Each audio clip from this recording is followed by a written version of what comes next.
بسم اللہ الرحمن الرحیم صلی اللہ علی النبی المی والہ صلی اللہ تعالی علیہ وسلم صلاۃ و سلام علیک یا رسول اللہ صلی اللہ تعالی علیہ وسلم۔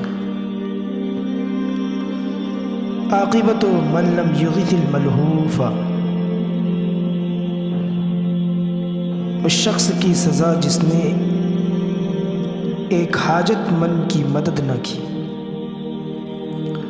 حضرت علامہ جمال الدین ابو الفرج عبد الرحمن بن علی بن جوزی المتوفی 597، علامہ ابن جوزی علیہ الرحمہ اپنی کتاب عیون الحکایات میں صفحہ نمبر 307 اور حکایت نمبر 342 نقل کرتے ہیں۔ حدثنا بشر بن عبد الله بن بشار ان رجلا من بني اسرائيل حضره الموت فرأى جزع امرأته عليه فقال تحبين ان لا افارقك؟ قالت نعم. قال فاصنعي لي تابوتا ثم اجعليني في بيتك هذا فإنه لا يتغير جسدي. ففعلت فاطلعت بعد زمان فإذا هي بإحدى أذني قد أكلت. قالت فلان ما كذبني قبلها؟ قال فاستأذن ربه فرد الله عز وجل عليه روحه فقال لها إن الذي رأيت من أذني أني سمعت ملهوفا يوما من الأيام يستغيث فلم أغثه فأكلت اذنی التی کانت تلی۔ بشر بن عبداللہ نے ابن جوزی سے حدیث بیان کی، خبر بیان کی کہ بنی اسرائیل میں ایک مرد تھا، جب اس کا موت کا وقت قریب آیا تو اس کی بیوی زار و قطار رونے لگی، جزا و فضا کرنے لگی، تڑپنے لگی۔ تو مرض الموت میں اس آدمی نے اپنی بیوی سے کہا کیا تو یہ چاہتی ہے کہ میں تجھ سے جدا نہ رہوں؟ بعد موت بھی میں تجھ سے جدا نہ رہوں، تیرے پاس ہی رہوں؟ اس نے عرض کی ہاں ایسا ہی چاہتی ہوں۔ تو اس آدمی نے کہا کہ ایک تابوت بنا لے اور جب میرا انتقال ہو جائے اور مجھے کفنا دیا جائے،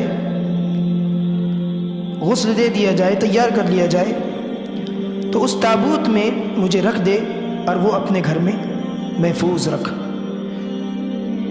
اس طریقے سے میں تیرے ساتھ ساتھ ہی تیرے ہی گھر میں رہوں گا، جب تو چاہے گی مجھ سے مل سکے گی، مجھے دیکھ سکے گی۔ فَإِنَّهُ لَا يَتَغَيَّرُ جَسَدِي، کیونکہ میرا بدن بدلنے والا نہیں ہے، میرا بدن خراب ہونے والا نہیں ہے، میرا جسم خراب نہیں ہوگا۔ ففعلت، اس نے ایسا ہی کیا، جب موت سے آئی تو تابوت بنایا اور تابوت میں اس کی لاش کو رکھ دیا، اور جب بھی اسے ضرورت ہوتی تو وہ اس کو دیکھتی اور محسوس کرتی کہ وہ ساتھ میں ہے۔ ایک دن بڑے زمانے کے بعد اس نے تابوت کھولا تو کیا دیکھا؟ فَإِذَا هِيَ بِإِحْدَى أُذْنَيْهِ قَدْ أُكِلَتْ، دیکھا کہ پورا بدن تو اس کا سلامت ہی ہے، لیکن ایک کان اس کا ایسا لگتا ہے کہ کسی جانور نے کھا لیا ہے۔ اس نے کہا کہ یہ تو ایسا شخص ہے کہ اس سے پہلے اس نے جھوٹ بولا نہیں ہے، یہ جھوٹ نہیں بولتا تھا، پھر اس نے ابھی کیسے جھوٹ بول دیا کہ میرا جسم سڑے گا نہیں، خراب نہیں ہوگا، لیکن یہ کان تو کھایا ہوا لگتا ہے، سڑا ہوا لگتا ہے۔ قال، راوی نے کہا فاستأذن ربہ،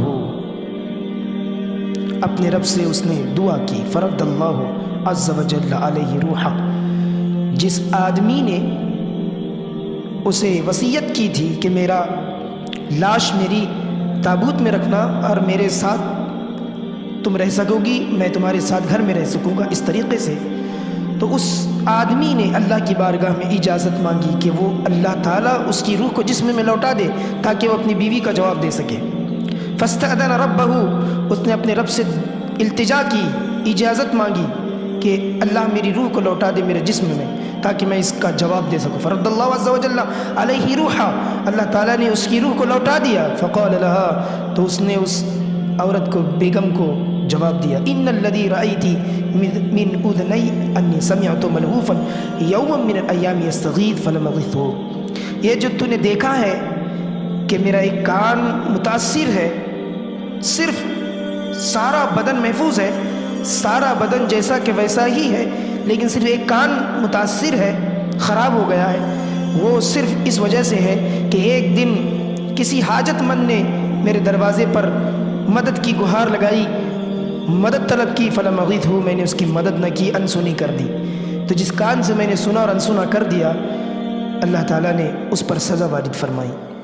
فَأُكِلَتْ أُذْنَيَّ الَّتِي كَانَتْ تَلِي، جو تم دیکھ رہی ہو، جو تمہارے سامنے ہے، تو وہ کان میرا کھایا ہوا ہے، خراب ہو گیا، اسی وجہ سے کہ میں نے ایک حاجت مند کی پکار سن کر اس کی حاجت پوری نہ کی، انسنا کیا، اس وجہ سے اللہ نے مجھے یہ سزا دی، ورنہ تو الحمدللہ میرا پورا جسم سلامت ہے۔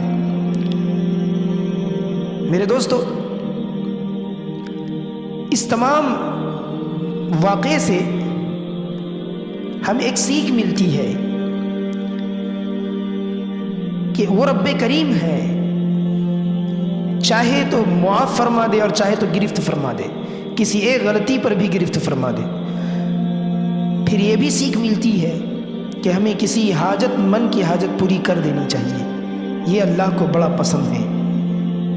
اور تیسری، اس واقعے سے جو علامہ ابن جوزی رحمۃ اللہ علیہ نے اپنی کتاب میں بیان کیا، اور ابن جوزی پائے کے محدث ہیں، انہوں نے اپنی کتاب میں اس واقعے کو جگہ دی، حکایت پیش کی۔ اس سے بات یہ بھی سمجھ میں آتی ہے کہ اولیاء اللہ کے جسم متغیر نہیں ہوا کرتے، بلکہ اولیاء اللہ کے جسم میں